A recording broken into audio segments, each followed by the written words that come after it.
안녕하세요. 상수주역입니다. 오늘은 주역 64개 중 15번째 개인 지상겸괴에 대해서 공부를 하겠습니다. 우리가 지난 시간에 뭘 배웠죠? 지난 시간에는 지상겸괴의 괴명, 고사, 상징어, 그럼 교훈, 메시지를 배운 바가 있습니다. 오늘은 그 두 번째 시간으로서 겸괴가 우리에게 알려주는 운세, 그리고 괴사와 상사를 공부하는 시간을 가지도록 하겠습니다. 자, 먼저 운세를 한번 볼까요? 겸괴가 우리에게 알려주는 운세, 크게 네 가지: 시운, 재운, 가정운, 건강운입니다. 시운은 바로 때운이죠. 오늘의 운세가 어떠느냐? 오늘은 시운으로 볼 때 운이 열리는 시기입니다. 그러나 겸손한 태도를 유지해야 됩니다. 금방 져서는 안 된다는 얘기죠. 그다음에 재운은 꾸준히 모으는 것이 유리합니다. 그러기 위해서는 검소한 생활을 유지할 필요가 있습니다. 가정운은 겸손한 태도를 유지하면 화목한 분위기가 이루어집니다. 네 번째, 건강운은 과욕 부리지 말고 꾸준한 건강관리의 필요성을 얘기하고 있습니다. 그럼 이 겸괴가 우리에게 알려주고 있는 이 운세는 어떻게 정해지는 것일까요?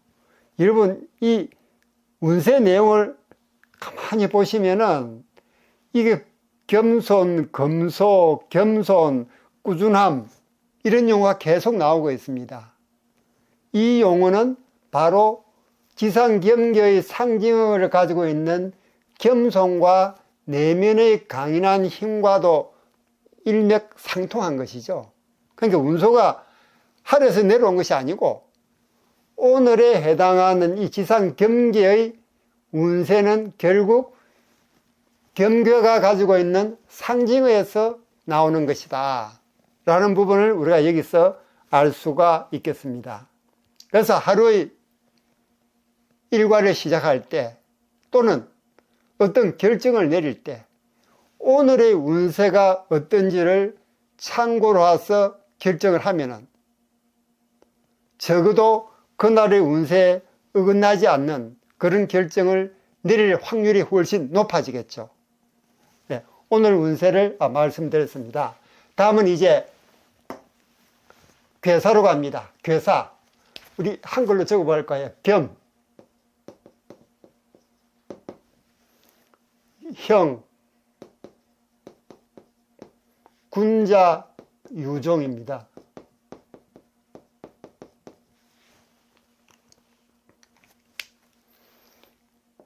겸괴는 형통하니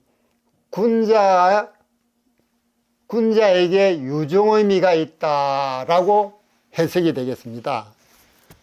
겸괴는 형통하니 군자가 또는 군자에게 유종 의미가 있다라고 해석이 됩니다. 자신을 낮추는 것은 그게 바로 겸손이죠. 그죠? 그럼 자신을 낮추는 것은 이 괴상에서 어떻게 설명하고 있나요? 위에는 음요 세개로 되어 있는 공개, 아래는 음효, 양효로 되어 있는 강계의 모습입니다. 즉 산을 상징하는 강괴가 땅을 상징하는 공개의 아래에 있는 거죠. 즉 높은 산이 땅 아래에 묻혀져 있습니다. 그 자신을 낮추는 거죠. 그래서 겸손이라는 이 괴명이 정해지는 것입니다. 근데 자신을 낮추는 것은 하늘도 땅도 사람도 심지어 귀신까지도 다 좋아합니다. 그래서 일겸사익이란 말이 있습니다. 일겸사익. 한자를 적어볼까요? 일겸,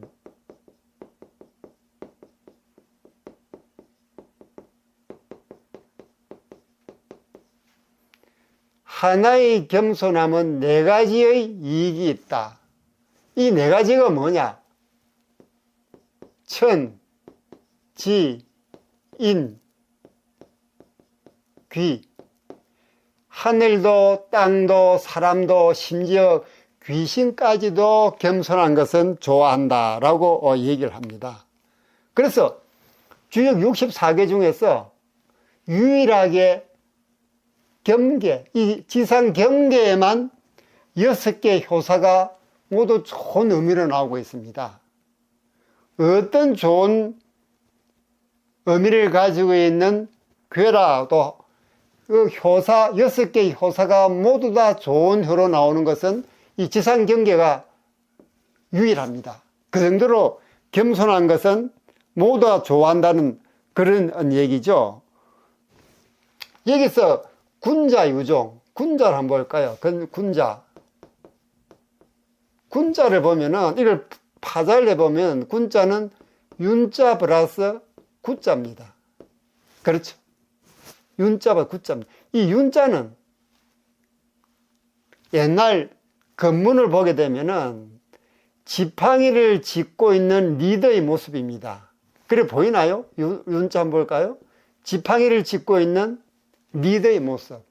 즉 리더가 지팡이를 짚고 이 구자입니다. 명령을 합니다.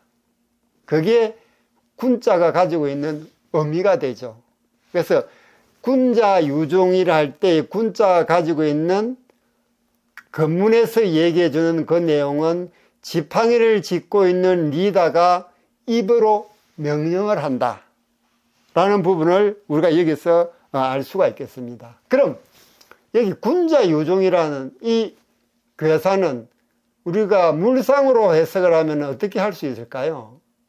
먼저 지상겸, 이 괴상을 보면 음효, 음효, 양효, 음효, 음효, 음효로 되어 있습니다. 그렇죠? 이 지상경계의 호계는 어떻게 될까요? 호계. 호계는 제가 말씀드렸죠. 초효와 상효를 제외하고 2, 3, 4, 5효를 가지고 2, 3, 4효를 내호계로 하고 3, 4, 5효를 외호계로 해서 만든 게 호계 또는 호체라고 말씀드렸습니다. 그럼 지상경계의 호계는 어떻게 될까요? 2, 3, 4니까 음효, 양효, 음효입니다. 음효, 양효, 음효. 그 다음 3, 4, 5니까 양효, 음효, 음효죠. 양효, 음효, 음효입니다. 자, 그럼 호계에서 상계는 우레를 상징하는 진이죠. 우레를 상징합니다. 이건 물을 상징하는 감이죠. 물을 상징합니다. 수죠. 그러니까 수. 이거는 우레입니다. 그래서 내수해가 되죠. 내수해계가 됩니다. 그럼 이 우레는 무슨 물상이 있나요? 우레를 상징하는 징계에는 군자라는 물상이 있습니다. 군자. 그리고 감에는 무슨 물상이 있죠? 감에는 얼음이라는 물상, 얼음. 곤란함, 어려움 이런 물상이 있습니다. 그리고 하괴 간에는 산을 상징하는 하괴 간에는 마침의 물상이 있죠. 하괴 간. 하괴 간에는 산이라는 간에는 무슨 물상이 있느냐? 마침, 즉 종이라는 물상이 있습니다. 그래서 지상겸의 괴사를 보면은 경계는 형통하니 군자에게 유종의미가 있다 하는 군자는 외혹의 징계에서 나왔고 유종의 마지막 종은 학의 간의 마침이라는 종에서 나온 것입니다. 그래서 군자유종이라는 이런 이런 괴사가 나오고 있는 것입니다.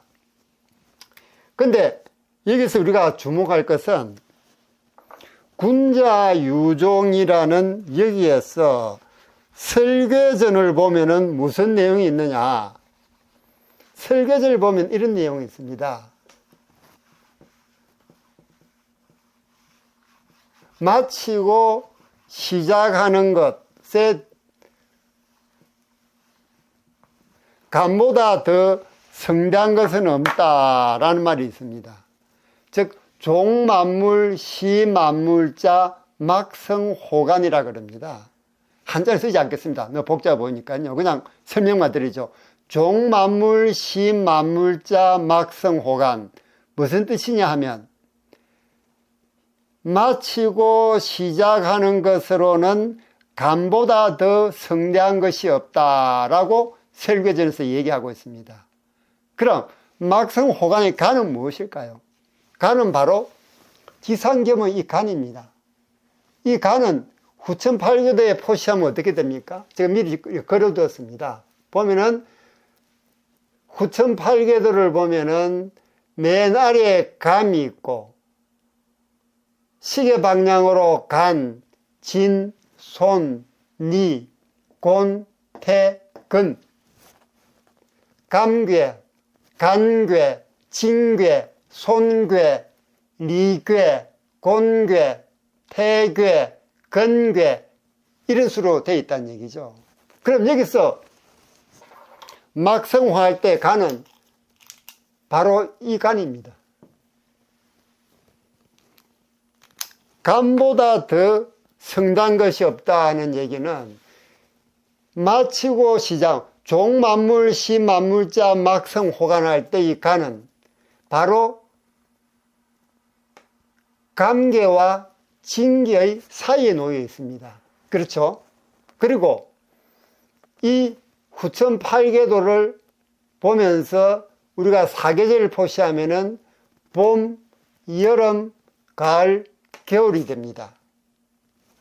즉 진은 봄에 해당되고 리는 여름에 해당되고 태는 가을에 해당되고 감은 겨울에 해당되는 얘기죠. 그래서 겨울은 마침의 뜻이 있습니다. 겨울은 우리가 전국 초죽서라는 주역 책을 보게 되면은 거기에는 이 겨울 동자가 이 겨울이죠, 그죠? 겨울 동자가 마칠 종자하고 같이 쓰이고 있습니다. 즉 겨울은 마침을 뜻한다는 얘기죠.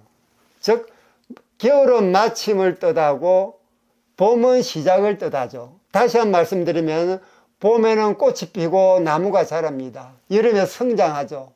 가을에 결실을 맺고 겨울에 다시 본연의 모습으로 들어갑니다. 그래서 겨울은 마친다는 뜻을 가지고 있죠. 그래서 겨울에 마치고 봄에 시작하는데 그 사이에 간이 들어가 있습니다.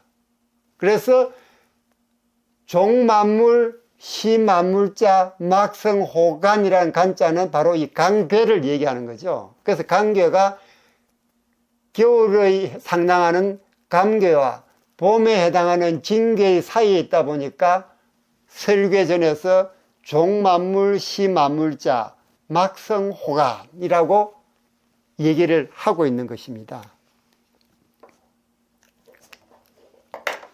자, 요 부분 이제 이해를 하시니까 지우도록 하겠습니다.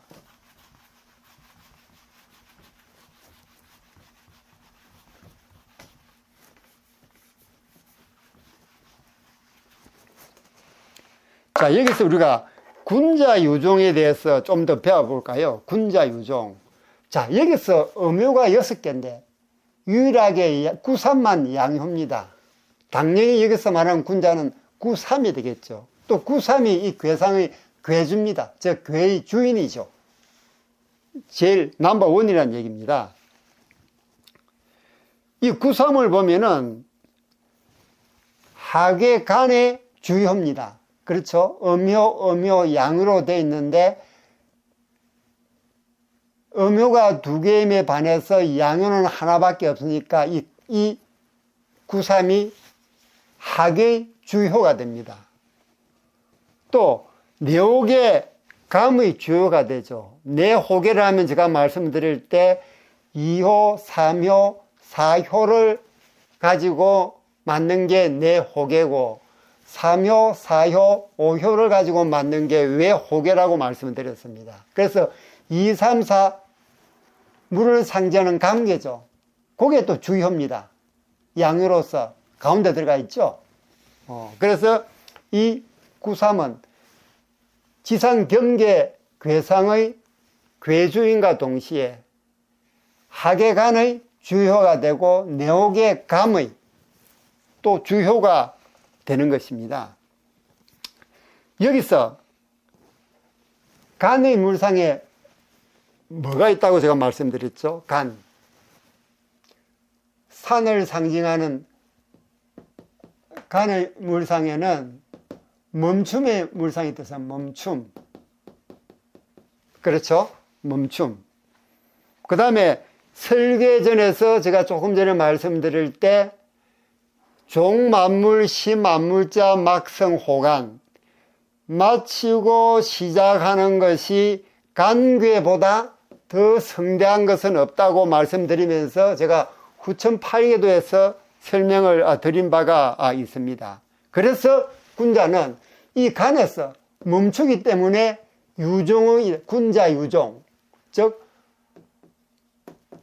형통하고 군자 유종이라는 이 괴사가 바로 군자 유종이라는 게 여기서 또 나옵니다.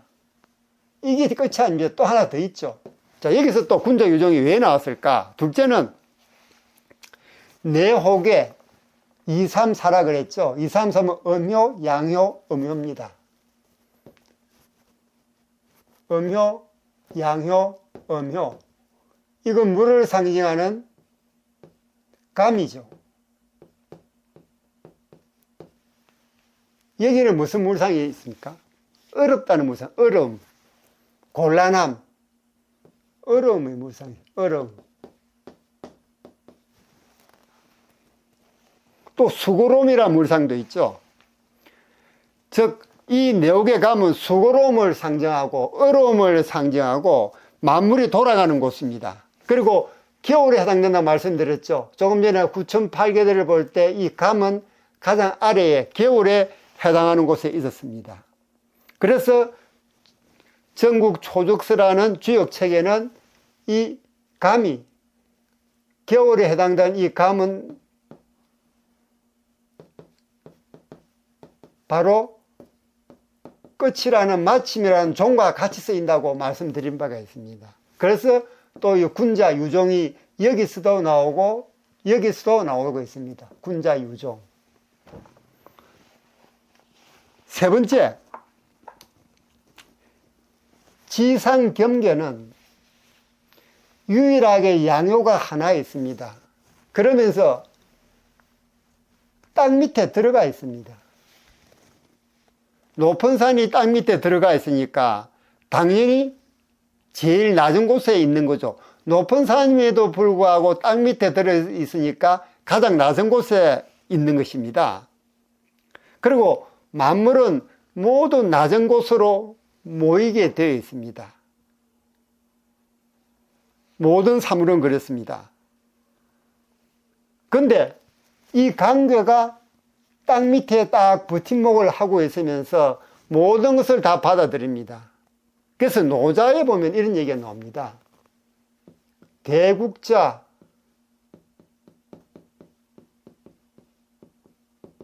하류, 천하지교,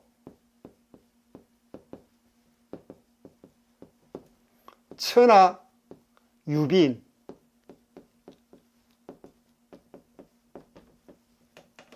이런 말이 나오죠. 이걸 우리말로 해석을 하면은 큰 나라, 즉 대국은 아랫물에 해당이 된다. 그래서 천하의 모든 사물과 교류를 하고 또는 뭐 천하의 모든 사물을 받아들이고 또 천하의 모든 수끝이 찾아들게 하는 이게 빈자입니다. 암놈이라는 뜻이죠. 모든 수끝이 찾아오는 암끝이 된다. 그게 대국이다. 라고 노자는 얘기를 했었습니다. 최근 들어 미국의 행태가 예사롭지가 않습니다. 대국이면 당연히 아랫물이 되어가지고 윗물을 다 받아들일 자세가 되어 있는데 오히려 미국이 윗물이 되려고 하는 그릇된 생각에 잡혀 있습니다. 그러다 보니 어떤 문제가 생깁니까? 대국으로서의 위치를 잃어버리는 거죠. 즉 과도한 관세 등 트럼프의 일련의 행동을 보면, 행태를 보면 대국을 포기해버리고 소국으로 가는 지름길을 택하고 있는 것입니다. 짧은 기간 동안은 그게 이득이 될지 모르지만 결국 대국은 아랫물이 되어서 윗물을 모든 천하의 모든 윗물을 받아들이고 모든 쑥끝이 찾아오는 암컷이 되어야 할진데 오히려 미국이 하도 아랫물이 아닌 윗물이 되어서 아랫물을 망치려 하고 있습니다.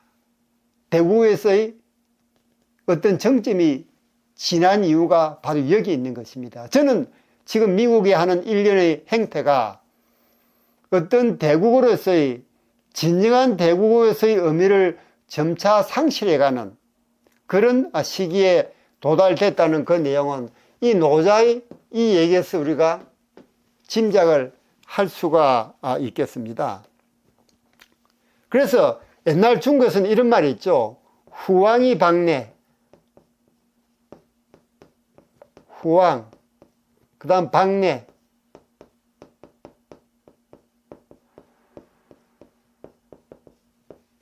이게 무슨 뜻이냐면 이 갈왕자고 올레자입니다.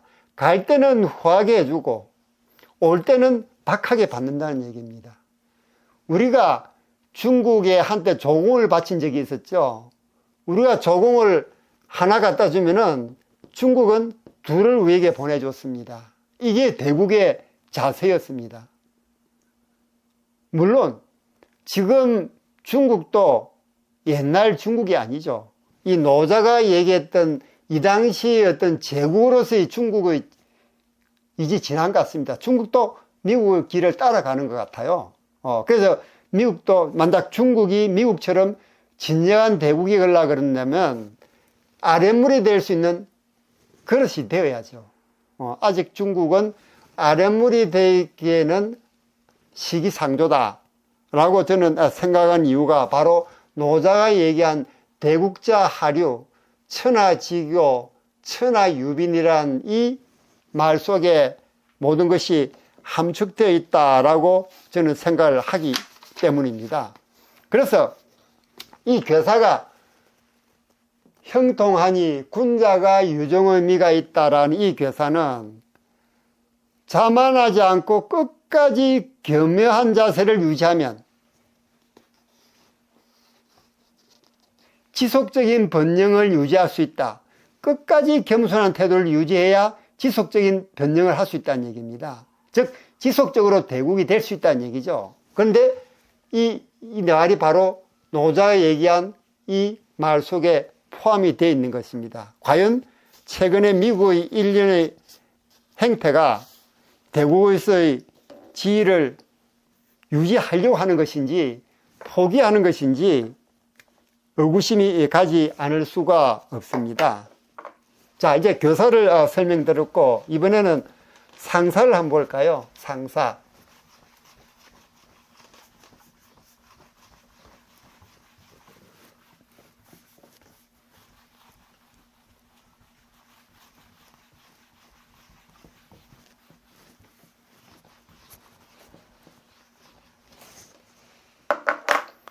자, 상사를 한번 보십시다. 여기 보면은 상왈,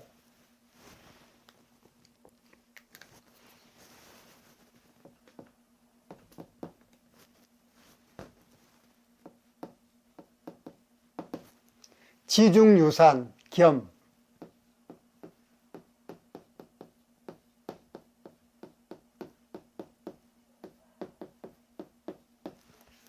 군자의 부다익과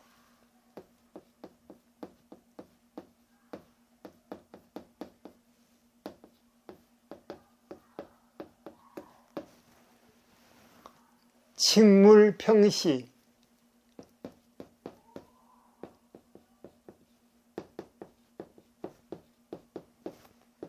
이렇게 되어 있습니다. 이걸 우리말로 해석을 하면은 땅속에 있는 것이 산이고 또 땅속에 있는 것이 땅속에 있는 산이 경계를 표시하니 군자는 이를 보고서 많은 것에서 취하여 작은 것에 더하고 사물을 무게를 재어서 공평하게 베푼다 라고 이 상사를 해석할 수가 있겠습니다. 다시 한번 말씀드리면 땅속에 산이 있는 것이 경계다. 군자는 이를 보고서 많은 것에서 취하여, 많은 것을 드러내는 거죠. 취해서 적은 것에 더해주며 무게를 재어서 공평하게 베푼다 라고 상사가 얘기를 하고 있습니다. 이 부분을 우리가 한번 볼까요? 여기서 부다익과 할 때 부다, 이 부자를 한번 볼까요? 이게 취할부,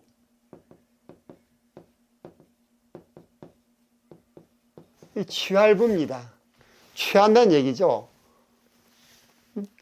근데 부다익과니까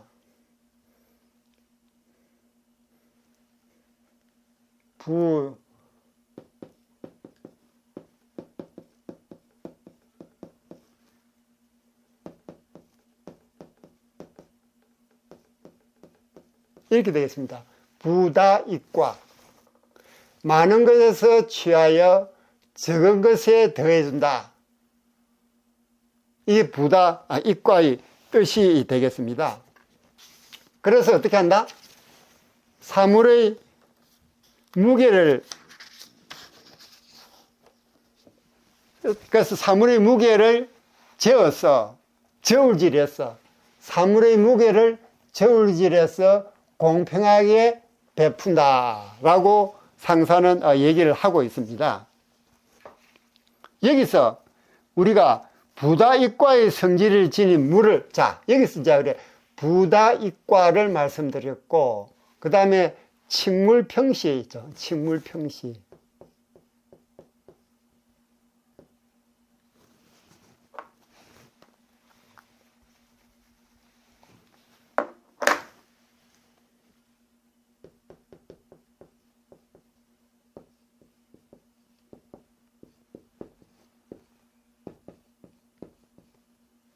이게 칙물평시입니다. 사물의 물건을 재어서 저울에 잰다는 얘기입니다. 공평하게 나누어 준다 라고 상사가 얘기를 하고 있습니다. 이 부분을 우리가 물상으로 한번 볼까요? 물상으로 부다익과하여 칙물평시한다. 이 부다익과는 많은 것에서 드러내서 적은 것에 주면서 공평하게 만드는 겁니다.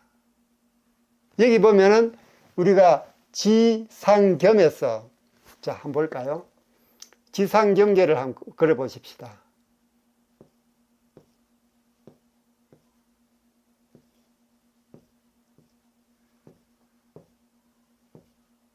이게 지상경계입니다. 위에는 땅을 상징하는 공계,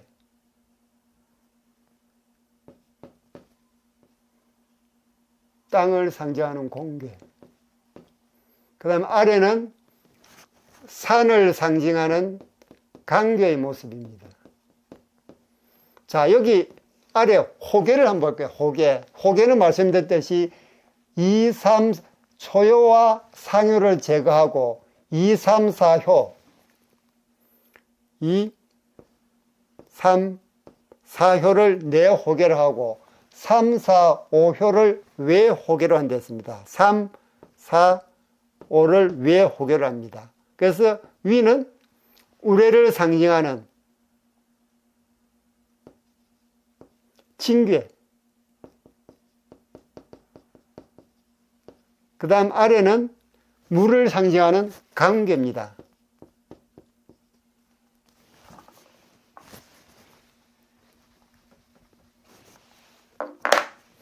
물을 상징하는 감괴가 됩니다. 자, 여기 감괴의 물상이 뭐냐 하면, 물은 흘러가면서 항상 적절히 조정을 합니다. 많은 곳은 드러내고 적은 곳은 더해서 항상 이렇게 균등하게 유지하려고 노력하는 게 물의 속성이죠. 그래서 균등하다는 물상이 물에 가지고 있습니다. 감계에 균등하다는 물상이 있죠. 그래서 여기에 부다익과라는 이 상사는 이 감계의 물상에서 가져온 것입니다. 그 다음 칙물평시, 이 물건은, 사물은 감계, 땅을 상징하는 공계에는 사물 또는 물건이라는 물상이 있습니다. 이 바로 물건이죠. 공계에서. 그 다음에 칭은 도량기로, 저울로 잰다는 얘기입니다. 저울로 잰, 징계에 보면은 저울대라는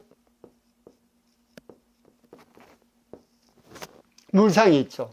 그래서 물건의 무게를 저울대로 재어서 평평하게 베푼다. 평평하게 베푼다는 얘기는 관계에서 균등하게 베푼다는 얘기가 또 포함되는 것이죠. 이렇게 상사의 내용은 우리에게 무엇을 얘기해 주고 있냐 그러면은, 상사는 겸손함은 공정함으로 이어져야 하며 자신의 이익을 나누는 나눔의 정신이 진정한 덕이다 라고 얘기를 하고 있습니다. 다시 한번 말씀드리면, 겸손함은 공정함으로 이어져야 합니다. 반드시 공정해야 됩니다. 그리고 자신의 이익을 나누는, 즉 부다익과하는 이러한 자세를 통해서 진정한 덕을 쌓아갈 때 비로소 지상경계의 본래의 의미를 이행할 수가 있게 되는 것입니다. 자, 오늘은 우리가 지상경계의 운세와 괴사와 상사를 설명드렸습니다. 우리가 주역 64개 중에서 14번째, 즉 화천대유계까지를 배울 때는 연예인의 이름을 빌어서 그 사람의 운세를 우리가 얘기를 했습니다만, 이제 괴가, 그 당일 괴가 가지고 있는 운세를 바로 이렇게 우리가 알아냄으로써 굳이 연예인을, 이름을, 그에 맞는 연예인을 우리가 데리고 올 필요 없이 바로 괴가 우리에게 알리는 운세를 직접 말씀드림으로써 우리가 바로 이 괴에 해당나는 운세를 우리가 어떤 결정을 내릴 때나 또는 얼음을 처할 때 이용할 수 있도록 이런 식으로 지상경계부터는 형식을 바꿨다는 점을 말씀드립니다. 이상 지상경계의 두 번째 시간, 운세와 계사와 상사를 말씀드렸습니다. 이에 대한 여러분의 생각도 댓글로 남겨주세요. 하나하나 읽어보고 명심하고 반영해서 좀 더 나은 영상을 만드는데 최선을 다하겠습니다. 여러분의 좋아요, 구독, 댓글은 제게 큰 힘이 됩니다. 저는 다음 시간에 더 좋은 영상으로 여러분을 찾아뵙도록 하겠습니다. 여러분 안녕!